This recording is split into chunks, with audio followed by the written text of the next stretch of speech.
So, All right, guys, welcome to the first ever podcast of the Mind Muscle Connection. And today, I'm super pumped to have on a awesome guest, Jeremiah Bair from Bairfit.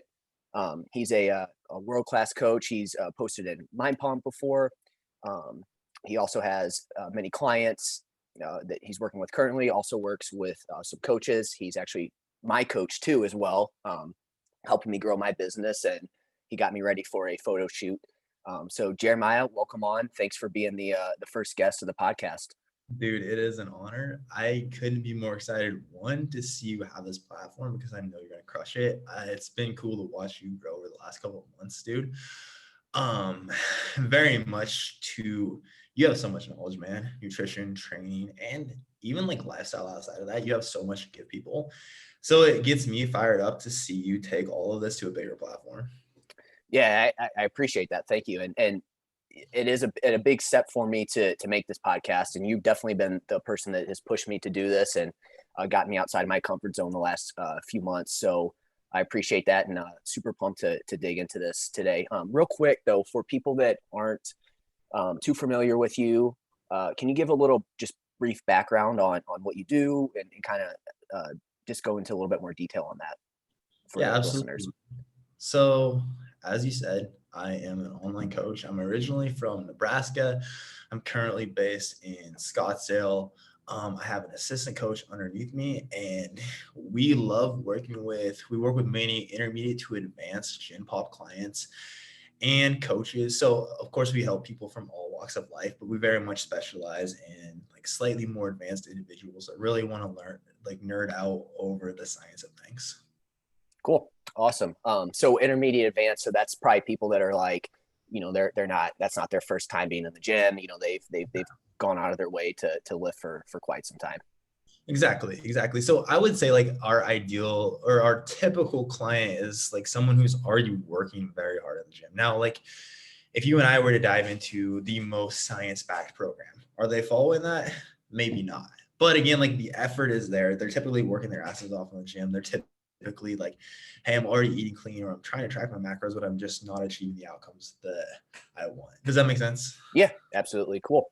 Awesome. Well, so today I wanted to go over something that I think is, we get a lot of questions on it. And so it's body recomposition, right? So I think this is something I feel like I've been seeing it a lot more lately for some reason. I mean, it's always been around, but and I know that you've been doing some stuff with Chris Bearcat lately on it. And so I thought that this would be a good topic to start out with for people. So let's dig into it. So basically the first thing is, if you could just give everybody a brief background on what is body recomposition exactly. So in a nutshell, body recomposition is losing fat and building muscle at the same time, which is basically what we all want all the time, right? We all want to get more jacked and get leaner at the same time. Now, there is a lot of, you'll hear, like I know for the longest time when I was first getting into training and nutrition, everyone was saying, okay, you have to either be building muscle and eating in a surplus or losing fat, but you can't do both at the same time. And like Bearcat is such a great resource on this because he's actually spearheading a lot of the research and showing more and more that it is actually very doable. And I know like this is something that I've experienced firsthand, and this is probably the case for you as well. Shit, I know this is the case for you as well. How many clients do you bring on board that are even like similar to what we were talking about before, kind of fall in like that? If we look at training age, kind of that intermediate category or even advanced, like they've been training for a long time. But still, for most individuals, like when they get dialed in on training, nutrition, lifestyle, and it's all very cohesively put together to push them towards one specific goal, almost, I don't want to say almost everyone, but many people are very capable of building muscle and losing fat at the same time. And I got a bit ahead of myself there, but basically, yeah, it's building muscle, losing fat within the same time frame. Now, that said, again, like there are a couple different ways we could go about it. And again, I'm imagining we'll dive into this a little bit later in the show, but it's not necessarily like, hey, you built a ton of muscle and you lost 10 pounds of fat, right? Like you built 10 pounds of muscle, you lost 10 pounds of fat. If we look at this overall as, hey, you are decreasing your body fat percentage and you're increasing muscle. An example I always use, let's say we have a 150-pound woman. Right now she has 120 pounds of lean mass. So skeletal mass, organs, muscle tissue, etc. She has 30 pounds of fat mass. If she hops on board and we don't put her in a deficit at all, we keep her in a very slight surplus, we bump up her protein, we likely go a little bit lower fat, higher carb, and we push her to, over the next 3 months, she builds, let's say, 7 pounds of muscle. So now she weighs 157 pounds. She has 137 pounds or 127 pounds of lean mass instead of 120, still 30 pounds of fat mass. Her overall body fat percentage is still lower. So one thing that when we're talking about body recomposition, it's not necessarily just you lose a ton of fat. And honestly, I would argue for most individuals, the most dramatic body recompositions you see are typically from people that have and again, I'm getting a little bit ahead of myself, but for most people, it's most of the time, it's more like we went harder focusing on building muscle. And that's where the most dramatic body recomp effects came from, rather than you just lost a ton of fat. Right. Yeah. There's a lot there. And that's why I wanted to bring this topic up, because there is so much to go over with it, So, and basically, I'm sure you've heard it. The body recomposition is called basically, that's like the holy grail of fitness, right? You're losing body fat and gaining muscle at the same time. So yeah, a couple, and you kind of dug into it there a little bit, but one thing I want to get into is, who is more likely to be able to do this? And so I know you briefly hit on it, but I know there are definitely people that they're more likely to lose body fat and build muscle at the same time. And so I think that it's a good idea to kind of go into a little bit more detail on who that is. Okay, absolutely. So the kind of rate limiters here are, the longer you've been following a smart training program super consistently, the harder it will be for you to recomp. The more body fat you have, the easier it'll be for you to recomp. So on the flip side, if you're super lean, it'll be a little bit harder as well. And I would also say the longer you've had very goal specific nutrition, kind of all these factors dialed in place at once, done a good job managing your lifestyle, so sleep, stress, etc. The longer all these factors have been dialed in, the harder it'll be. But again, when we're looking at who's capable of recomp, again, like we were talking about before, the thing is most individuals that start coaching with either of us, for example, haven't ever had all those factors dialed in at once.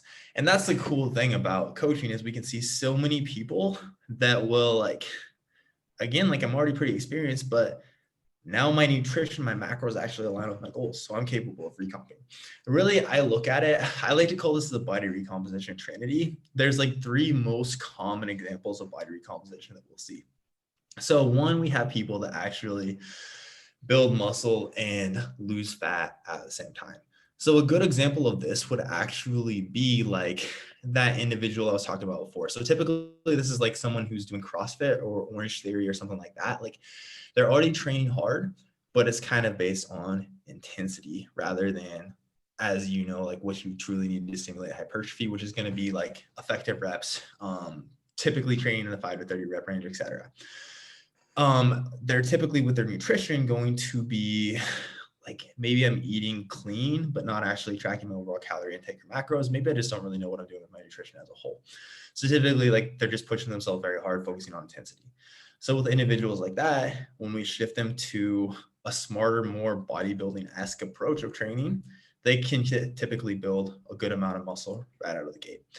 When we get their nutrition on point, they can also lose a good amount of fat right out of the gate.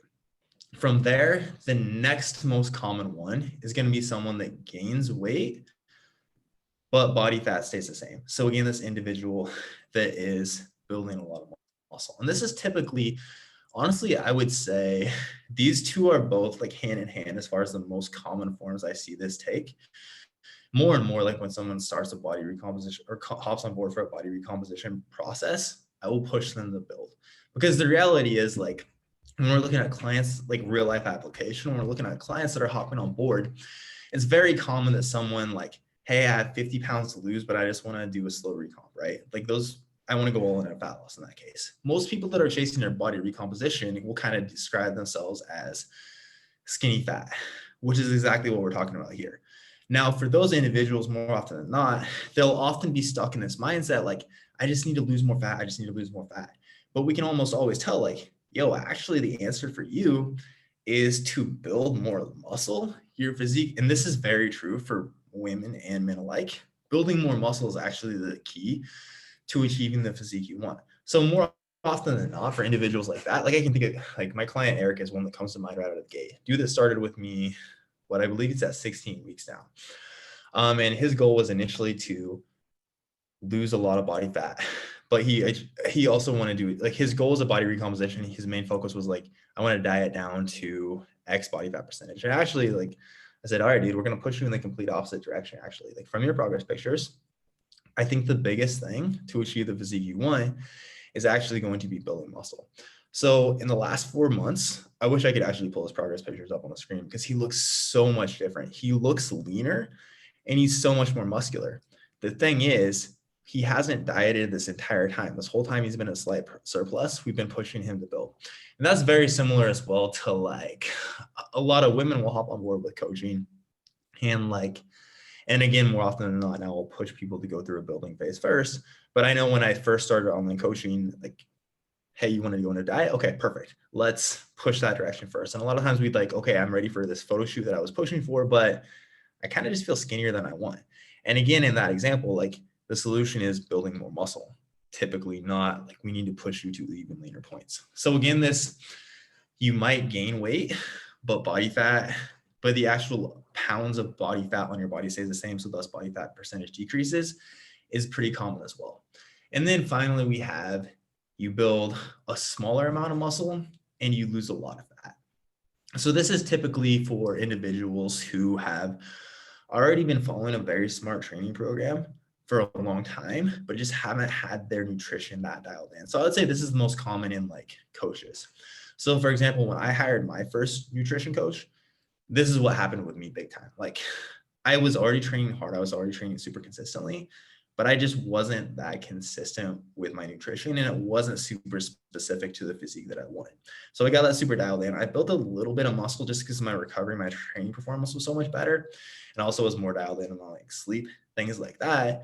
But the biggest part of it was I got way leaner and built a little bit of muscle. So therefore I looked a lot more muscular. And I would really say, like, in a very long-winded way, those are the 3 most common body recomposition scenarios that I see. Cool. Yeah, I think whenever I think of body recomposition, you think of it's just one thing, right? It's just lose body fat and gain muscle at the same time. But there are 3 different scenarios that could potentially happen. There's a couple things you brought up in there that I wanted to go off of. I recently had a conversation with somebody and on Instagram, I asked, hey, do you think you can build muscle while losing body fat? And he said, hey, I did when I started prepping. And it made me think, like, if you're a guy that has been weight training for some time, not really focused on your nutrition, and then you change something like you start tracking and you actually start getting enough protein in, how big of a difference do you think that can make, just protein in itself? Oh, absolutely. Like, is that something where if you're not tracking that and then you do start tracking protein, that you all of a sudden could be in a deficit and build some muscle at the same time? Oh, for sure, man. I mean, even if we're looking at just macro composition specifically, like we know all the macros have different thermic effects, right? Like protein, about 20 to 30% of the calories you should take in are going to be burned during digestion. Carbs are about 5 to 15%, and fats are about 0 to 5%. So we also know that protein is the raw material that your body needs to build muscle. And that's why, like, I'm going to take this off to a different topic shortly. When we're looking at building muscle, like not long ago, I released, this is the muscle building hierarchy. This is our order of priorities. Whereas like people for fat loss look at it as overall calories, macros, micros, etc.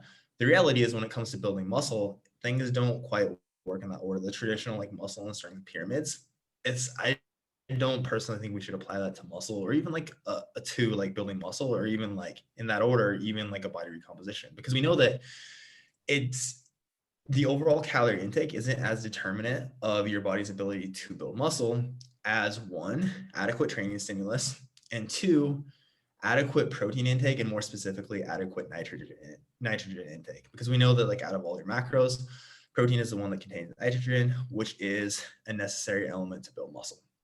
So when we're taking it back to like the overall macro composition of your diet, let's say we have an individual who's just not tracking. So without realizing it, let's say 50 to 60% of their diet is fat. 20 to 30% of that is going to be carbs, and a similar like 15 to 30% is going to be protein, depending on the day. So there we know, again, like if we're looking to like maximize that from the thermic effect of food, they're going to be burning a lot less calories during digestion, because the macro that has the lowest thermic effect is fat, which is also the majority of their food. So if we flip that to we are eating mostly, or let's say like we just bump up to a gram per pound of body weight of protein, which for most individuals is going to be, depending on where they're at, about 30 to 40% of their overall calorie intake. Okay, right away, even if calories remain the same, they're going to be burning a lot more during digestion. They're also going to, again, if they're eating that lower protein, also going to have the ability to build a lot more muscle. So they'll likely be getting more out of their training. Similarly, if we're looking at carbs, which this is another very important piece that I think most people neglect, we know that like there's a threshold that we need to hit as far as fat goes for optimal hormonal health, optimal testosterone, et cetera, right? For most people, it's thought to be around 0.3 grams per pound of body weight. But past that point, we don't get a ton out of eating any additional fats. Whereas on the flip side, we know that your aerobic lactic or your anaerobic lactic system is fueled primarily by carbs. So if we're looking at like, which is just basically the energy system your body uses from like 15 seconds to about 60 seconds. So basically, if you're looking at like a bodybuilding style of training, in a nutshell, most of your training is going to be fueled by carbs. If you're short on that, you won't be able to train as intensely. So again, if we look at this like super high fat diet, they could potentially be under fueling. So increasing carbs would help them train harder. Plus, we know carbs are also going to aid in recovery a bit, will refill their muscle glycogen stores, et cetera. So again, that's going to increase their ability to build more muscle. And then finally, again, carbs are going to have this, and the thermic effect isn't like, if we're looking at the thermic effect of carbs versus fat, it's not a massive difference, and I don't want anyone to get that twisted. But still, like across the course of a couple of months, even like going from 0 to 5% with fats to like more carbs, 5 to 15%, that's going to make a big difference. So if we're looking at an individual that shifts from like this high fat, moderate protein, low carb, or moderate carb, low protein diet to a higher protein, moderate to high carb, and relatively lower fat diet, even calories remaining the same, that is a big shift in their body composition over the course of a couple of months. Yeah, absolutely. Cool. Yeah, that makes a lot of sense. I agree with you that people, they don't realize how important, like obviously calories are going to be the most important to manipulate your body weight, but once you get that down, it is super important to start dialing in those macros. And like you said, protein is, and I'm sure you see this, but protein is just one of those ones that probably when you get new clients and you look over their food log, that's the one that you see that's way under what it needs to be. And it's always a challenge to get clients to get it, to get it higher. But once they do start doing that, it's like you start seeing those clients that you get them in the habit of doing it. And next thing you know, they're emailing you saying like, I'm eating more, I feel like, but I'm losing weight now, and it's from getting more protein in. So this is a little change in directions just a little bit here. So, and this kind of goes back to what you talked about before, but what would you say to a client that, because I'm sure you get this, and I know I get this a lot, but somebody like, and this is more so with the female clients, but they're killing it. They're seeing progress. They're seeing progress, but like, for example, the scale isn't going down as quickly as they would like to see, but like, hey, your measurements are going down. You're building muscle, you're getting stronger, you're losing body fat, but they get so hung up on that scale. And so I wanted to just kind of get your thoughts on, what's the conversation look like with a client, and what would you tell people like that struggle with that? And I'm sure that you have that pop up. Oh, absolutely. I honestly, I like to lay the expectation out right from the start with a client that I know is going to be chasing a body recomposition. Look, like if you have a number on the scale that you want to hit, the reality is the physique that you want is probably heavier than you would think it is. So right out of the gate, like I want to talk through this because again, like if you feel how you want, you feel amazing in your body, you feel hella confident, you're strong in the gym, you're performing great, you're as lean as you could want. Do you actually really truly care what that number is on the scale? Or it's just kind of arbitrary, right? I always like to tie this back to the example of like a back squat. Like if you, so let's say your goal is to squat 405. If you throw 4 plates on each side of the bar, walk out and like squat that down a half inch and bring it back up, is that really gonna like matter? No, it's like the fact like, okay, I squatted 40 or 405 to full depth, whatever, my thighs were below my knees, I was at the very least parallel. Okay, I really truly achieved it. Like that's the feeling that we're chasing. Or even if we're looking at it from like a hypertrophy perspective, like that doesn't really do shit to actually like, I want to squat 405 because I want jacked quads. Okay, we know that like that squat's not gonna give you near as much as like you achieving full knee flexion and really training your quads through a very full range of motion, right? So similarly, like the number is kind of arbitrary if you're not actually getting the result that you want out of it. So typically I like to first talk clients through that right out of the gate. And then very much with body recomposition clients specifically, we'll focus so much more on body measurements and training performance. How are you training? Are you seeing consistent PRs in the gym in the 5 to 30 rep range? Okay, cool. We know you're likely building a bit of muscle. And our measurements decreasing. So like, okay, your glutes grew or your biceps grew. We see stomach is continually getting smaller and smaller. Okay, dope. Then again, you're recomping. So I very much just push clients to, and honestly, man, I think that's the power of having your clients take measurements super consistently. That's why all our clients take measurements week. Because really over time, I think naturally without having to talk people through it too much, when they can see how much all this other data is improving, albeit like maybe you have only lost 2 pounds or shit, maybe you've gained 5 pounds, but your body composition is improving and you have other tangible ways of measuring that, then I think pretty naturally people will kind of detach from the scale. Yeah, definitely the body measurements are the big one there. That's one thing that, when I started working with you, I really started having clients track that because it is so important because, you do see a lot of these clients that the scale's not moving a ton, but you just know they're getting stronger, they're building muscle, and it's hard to kind of relay that. And so by having them take the measurements, that's a good way to explain to clients, hey, you're seeing progress. Like this isn't just some made up thing, like you're seeing fat loss and muscle being built. So, and that's why I think, dude, like it's so important to get your clients to track a lot of metrics too. I know when I was first coaching, I made this mistake where like I would weigh my clients once a week or even once a month. And like, hey, that'd be cool if you took progress pictures, but we weren't very systematic about it because then you are very much in the situation to like, yeah, you look like you're improving as you getting stronger, but it's hard for you to actually communicate that to the client as well. So I think as coaches as well, it's super important to track a lot of data so you can actually very clearly display to your clients the progress that they're actually making.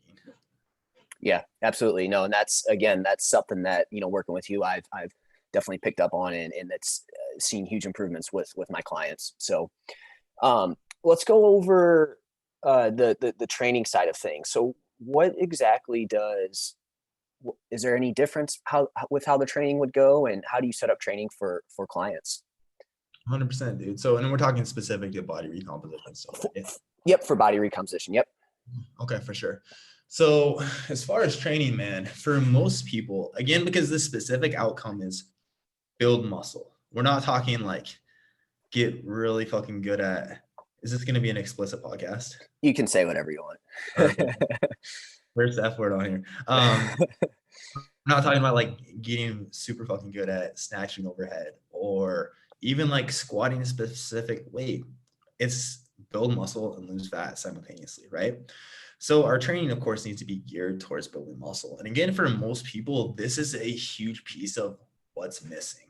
Now, so again, like I would say that a lot of clients that hop on board with us are again kind of following a more intensity-based style of training. Because again, we typically attract like these individuals that push themselves very hard, just need a little bit smarter direction for their specific goal. So again, like Orange Theory or even like CrossFit is like well, it'll leave you smashed. It's not at all great for building muscle. So for most people, I really like to typically describe this as functional bodybuilding, because we're still training like your foundational movement patterns. Like if we're looking at what's truly functional, I would say the ability to squat, hinge, lunge, push, pull, and be strong at that is like one of the most functional things you can have, right? But again, we're training them through typically the 5 to 30 rep range, which we know is likely going to stimulate more hypertrophy. We're going to take longer rest periods generally. So another mistake is just going to be like people turning their training into a giant circuit. Like we're going to take longer. We're going to focus on progressive overload first and foremost. The goal of your training program is not at all to burn calories, right? We want to overload. We want to determine like, okay, with this movement, what specific muscle or muscle groups are we trying to fatigue? And we want to make sure that is the limiting factor. So like, and there's tons of different examples of this, but like, let's say you are doing back squats, in between that you're doing, just because it sounds terrible, you're doing burpees, right? Yeah. You're like, every minute on the minute, you're doing 5 back squats, you're doing 10 burpees. So we know that to actually stimulate muscle growth again, like in your quads, it's likely that we need to take your quad muscles to 4 to 5 reps shy of failure, right? We need to very much fatigue those quad muscles. But the problem is if we're doing burpees in between sets of squats, then we've created so much cardiovascular fatigue that the rate limiter, the thing that's actually causing you to stop the set, isn't this actual like how near your quads are to failing on the movement. It's the fact that your cardio system is gassed. So basically we need to make sure that the rate limit within each of your movements is actually the target muscle groups and not some other shit, which for most people is one of the most common mistakes. And then past that is typically, and if you want to get super deep into like training progressions, things like that, we can get into it as well. But typically then it's, okay, we're going to be training most of the time with 1 to 3 reps left in the tank. Sometimes we'll push that to 0 reps left in the tank. Sometimes it'll be 4 reps left in the tank. And that depends a little bit more on how advanced the individual is as well. And again, like I would say that most people chasing body recomposition, if you are brand new to smart training, you can absolutely do it training 3 times a week full body or 4 times a week upper lower, very much depending on, I think most individuals can get great results on either of those splits just in general. Very much depending on how much time you have available. You'll likely, because 4 times a week upper lower is a little bit more volume, so you'll likely recomp a little bit faster yet on that. I would say that most beginners that are like brand new to it wouldn't need much more than that. And I mean, you could also set that up as like a push pull split 4 times a week, but I would like there, I think fatigue is a little bit higher typically. And if calories aren't going to be super high in a recomp regardless. So it's like a full body or an upper lower split is typically the way to go. But past that point, I mean, again, then we're just building that around at least twice a week. We're training these foundational movement patterns: squat, hinge, lunge, push, pull, right? So there we've hit at least twice a week frequency. And again, making sure that it's truly, like, I can't explain enough how important this is. The target muscles are the actual rate limiter within each movement. Does all that make sense?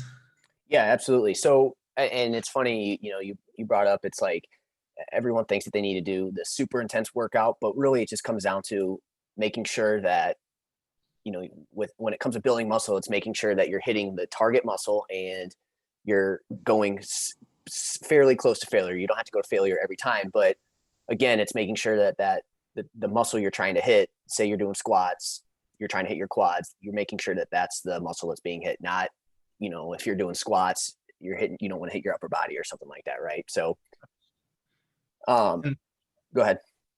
And that's what, like, if we look at even like, and we could get super deep into like exercise selection as well, because like if we're looking at, okay, I want my rate limiter to be the quads. So am I going to do like a Zercher squat? Probably not. Like, my elbows blowing up might be rate limiter, but my quads probably not. So again, I think it very much ties into too, just like being smart with your exercise selection, but that's also likely a whole podcast in itself. Yeah, exercise selection for muscle hypertrophy is you can go super in depth in it. But I think that's a good takeaway for people though, is just, hey, make sure that you're training whatever make sure you're hitting your muscle groups at least twice a week, and that whatever exercise you're choosing, it's hitting that target muscle. I think that's a great takeaway. So this is still training-ish, but as far as cardio goes, what do you recommend for that? Because I know that's going to be something that, again, you hit on it just a minute ago.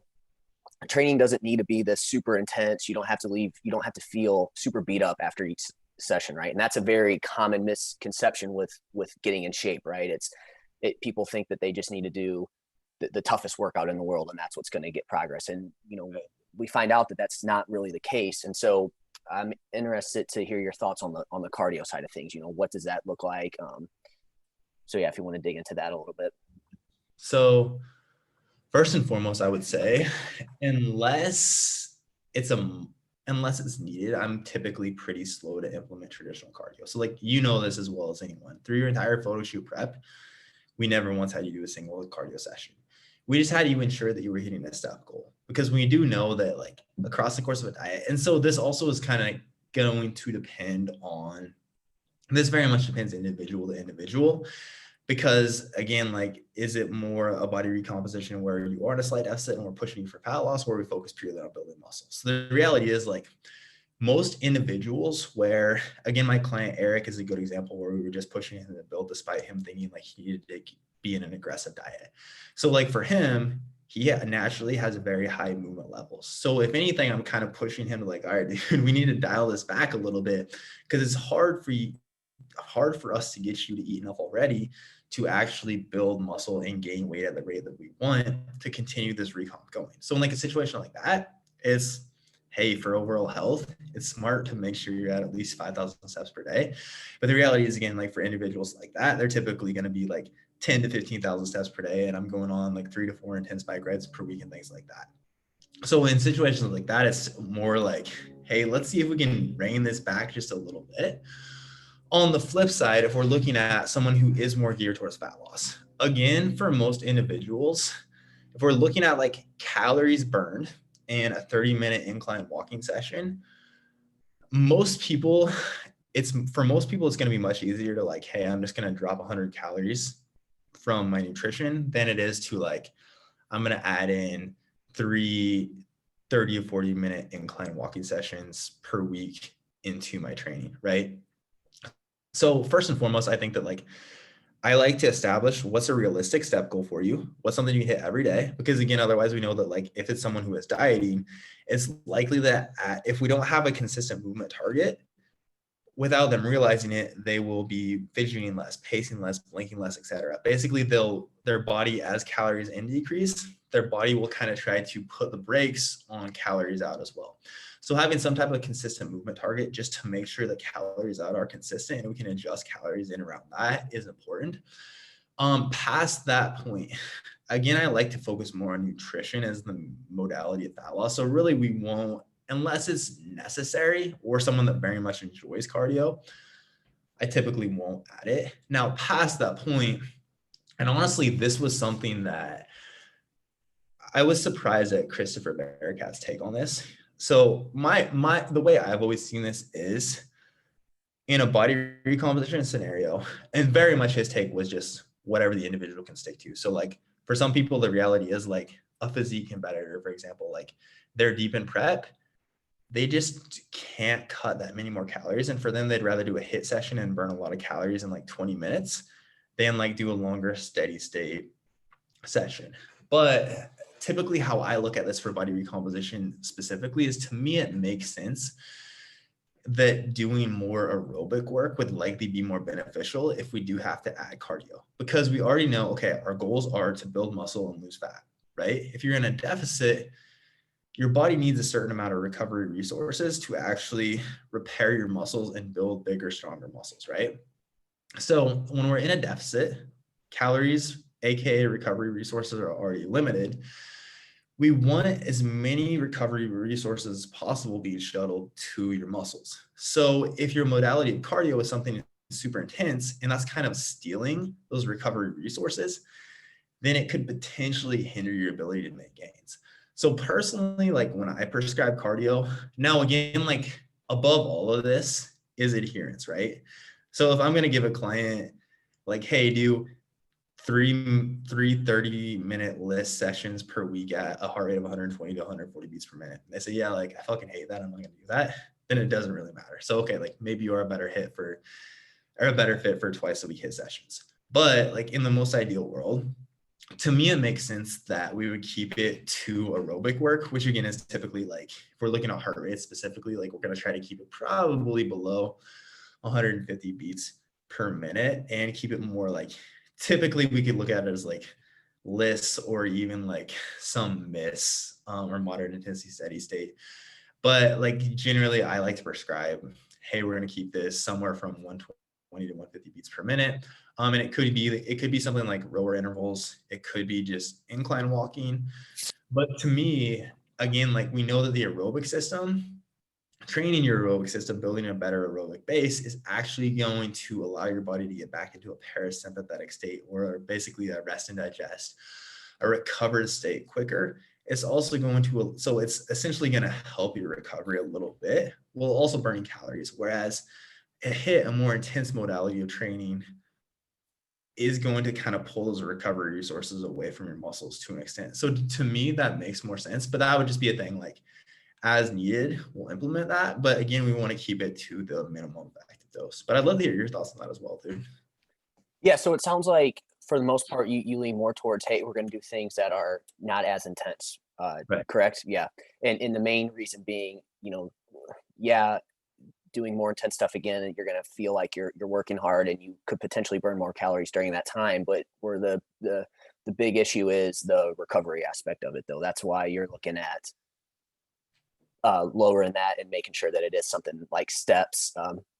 Exactly. Right. Or even Yeah. lower intensity, like modality of like the rowing machine at, again, where kind of we have this threshold, we don't want to go past its point in intensity, or like an assault bike at a lower intensity, anything of that manner. To me, it makes more sense anyways. Well, and I'm sure this is something that you've thought about, but I think the cool thing with the steps is that it's your daily activity for the day. It's not, Right. people think of working out as just this like hour or two out of the day, but really, if you're trying to lose body fat, you need to make sure that you're moving around most of the day. And you can also get other things done while you're doing that too. If you want to clean your house, do yard work, whatever, it's like killing two birds with one stone. So I agree with you. I love prescribing steps over higher intensity cardio stuff. Absolutely. And I think a lot of people would be happy to hear that too, because a lot of people don't really like to do that higher intensity stuff. I don't know if it's this way for you, but I feel like most everyone I hop on a call with, they're like, yeah, cardio is like, it's like, oh, hey, actually, like cardio is our last priority. And people are always so relieved to hear that. It cracks me up. It is crazy that most people, they think that in order to lean out, that there's going to have to be some super high volume of cardio that we're going to prescribe to them. And rarely is that the case. I've usually no more than 2 days a week, or am I doing anything in terms of cardio? So, right. And I think from a long game perspective too, man, like the best, what we give people as coaches is to truly change somebody's life for the long term. It's not going to be like, it's going to be giving them methods that they actually enjoy. Right. So the dope thing about training is most people, when you get them focused on a smart training program that gets them feeling good, they see themselves building muscle, and they can like also see themselves getting stronger in the gym. Most people get hyped up about that. Like, okay, I want to beat what I did last week. And it gets addictive. And then when it flips from, like, I always say this, like when a client mentions something about like they're stoked about their PRs that they're hitting, or they're excited to go to the gym, that's when we know we won. Because again, whereas in the past, training is something to them like, oh, I fucking hate it, but I have to do it, to like, I want to do this shit. Long game, even if they are just training like twice a week, over the course of years, their physique, their health, their life is going to be so much better. right. No, absolutely. That is one of the coolest things, is seeing people to go from they don't like doing it to wanting to be able to do it. Because like you said, that's what's going to pay off in the long run. Like, you're not going to get your quote unquote dream body in 12 weeks. It's a process. Like, I mean, me and you have been trained for years and we're still not anywhere close to it. Not even close. But yeah, so as far as so I feel like we got the training part down. We spoke on nutrition a little bit earlier, but if we could just quickly go into that just real quick. As far as like macros and calories go, I know that that's a pretty broad question, but what would be some general recommendations there for that? Yeah, so kind of like we alluded to before, for most, I would say everyone would benefit from having a high protein intake here. So at the bare minimum, around zero 0.8 grams of protein per pound of body weight. I know there's a lot of research that shows, like, I don't know if you dived into any of Menno Henselman's like refuting the 1 gram of protein per pound of body weight myth, but basically it seems to be that for muscle building purposes specifically, we just need about 0.8 grams of protein per pound of body weight. And he even talks about like in a deficit. And there's so many different factors there as well, like protein quality, et cetera, but not super relevant to this conversation. Then I would say that for most people, again, just to take advantage of that thermic effect, the fact that if you specifically, if it's a body recomposition where we're focusing heavily on fat loss and you're dieting, protein is going to be the most satiating macro. So it's going to help keep you full across the course of the diet. I would say for most individuals, 1 to 1.2 grams of protein per pound of body weight is a good rule of thumb. Past that point, again, we want to make sure that you have adequate fat. So for most people, that's going to push you at about 0.3 to 0.4 grams per pound of body weight. Most women, I'll push a little bit closer to like 0.4 grams just because women tend to need a little bit more fat to feel better. Overall, just hormonal systems are a little bit more sensitive. And then it makes sense to fill the rest of those calories with carbs. Because again, as we talked about, like, this is kind of the cutoff point. Past this, we aren't going to get a ton out of more fat. But for both your training performance and your recovery, as you keep increasing carbs to a certain extent, which honestly the ceiling is pretty high, we're going to keep seeing additional benefits by ramping up carbs. So for a body recomposition where your training performance and your ability to recover is such a big piece of this, it makes sense to, again, like fill the rest of that gap with carbs. Does that all make sense? Yep. So main thing is get your protein figured out first. Make sure it's around about 1 gram per pound of body weight, give or take, a little bit, and then find your minimum fat number, and then fill in the rest with carbs. Exactly, dude. Cool. And so say somebody goes a couple weeks and they're not seeing the progress they want. What does the adjustment look like there? Is it are you making a lot of adjustments with this, or is it usually pretty like, hey, once somebody starts on a certain macros and calories, they're sticking with it, or what does that look like? So we'll absolutely adjust. We'll absolutely make quite a few adjustments around this. In a fat loss scenario, so like typically hunger is a pretty good metric for us to look at here. Like if it's a body recomp where we know they're chasing fat loss, but hey, like I'm not losing fat. Like if hunger is low and they're not building muscle, we know, okay, like something's going on in the training program here. And honestly, like let's see some form videos. Let's actually gauge your effort. Let's look at the data. Like, what are your numbers like? Are you progressing? Are you truly pushing yourself within your training? Okay, cool. Then like we know as long as you're hitting your protein intake, you should be making progress there. So then we can assume that likely the issue is like they're not losing fat, right?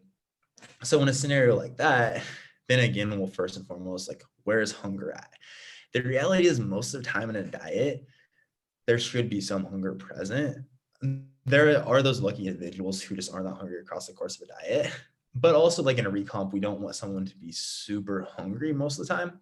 Because again, like with the goal being to build muscle at the same time, muscle is a pretty calorically expensive tissue, right? So if you're sending your body the signal that calories are low, which we can assume if you're very, very hungry, like I would say like a 4 out of 5, then your body's probably not going to prioritize building muscle.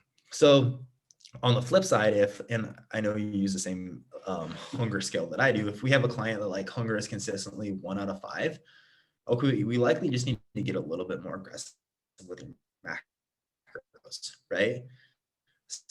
So I typically would say, like in a recomp scenario, a 2 to a 3. Most of the time, we'll just, after we've established that initial baseline, okay, we're not seeing any progress, we're going to decrease your overall macros by 5%. I like to be, typically anytime we make a macro adjustment, it's just 5 to 10%. That's typically enough to get progress rolling. And again, in a recomp specifically, we're going to be a little bit less aggressive in making any calorie decreases. So I'd probably err closer to 5%. no matter what, protein intake is going to stay about the same. You might have some leeway there right at the start as far as fat goes. So you could pull some of these calories from fat, some from carbs. I would say if you have a lot of leeway in fat, we'll pull those almost exclusively from fat. And then I would just, again, like 5%, 5 to probably 7.5% is about as aggressive as you would need to get to see the changes you wanted. Does that make sense? Yeah, for sure. So the main thing is you're looking at their hunger. If hunger is super high, we're probably not building muscle, so we need to probably add in a little bit of food. If hunger is super low and they're not seeing the fat loss, then we need to drop the calories a bit, mainly from carbs and fats, but keep protein the same. Right, right. And on the flip side of that, like with that client who their number one goal is to build muscle, a lot of times we'll see like weight is staying the same, but hunger was super, super high this week. Okay, in that case, hey, we're going to bump calories up a little bit more because again, we know like the number one outcome that you need to achieve the physique you want is more muscle. And you're just not in an optimal state for that right now. So like, I know that you want to stay as lean as possible. I always lay it out to people like this, like specifically when we're looking at like our number one focus is building. We can shed fat off your body very, very quickly. Fat loss is a very quick process. Building muscle is a very slow process. We can shed that fat very quickly. If like this bump does happen to make you gain like over the next month, a pound of fat, you can lose that in a week. We can't go back and make up for months of you spinning your wheels because we were too conservative with increasing your calories. Yeah, no, that makes sense. Yeah, that is one thing that I think people don't realize is muscle is, in my opinion, much harder. Fat loss is way easier than muscle is to gain, and so you can take advantage of that for sure. And so if your goal is ultimately to build muscle, which, like you said, for most clients, we want to see muscle being built to change their physique, you definitely want to probably caution more on maybe increasing calories a little bit or being a little bit on the higher side for most people. Absolutely, dude. And again, I think that's a big mindset shift for most people. But again, like many people spin their wheels for years, just again, taking it back to the example of the client that's quote unquote skinny fat because they haven't spent any dedicated time focusing on building. Yep. No, absolutely. That's definitely a thing that I've changed my mind on the most. And I've become just a huge, I just proponent, I'm just huge on getting people to build muscle. I think that you can never go wrong with building more muscle. So Absolutely. cool. So yeah, sorry, I cut you off there. Say that again. No, man, I couldn't agree more. Again, like I said, like even at the start of this, like most recomps, I would say probably 70 to 80% of the people that hop on board to recomp now, we're going to push them to build right out of the gate. Just because, as you know, man, most everyone, additional muscle is going to need to be added to their frame at some point to achieve the physiques they want. And it makes sense. Like this is your first time following a smart training program and having your nutrition dialed in simultaneously. So we know you're going to get the most, like the quickest gains right out of the gate. It makes sense for us to fuel your body optimally right out of the gate. And then like in 6 months, when that slows down, if you have any extra fat to shed off, we can do it at that time. But let's take advantage of this period. You can make the quickest progress with your training regardless.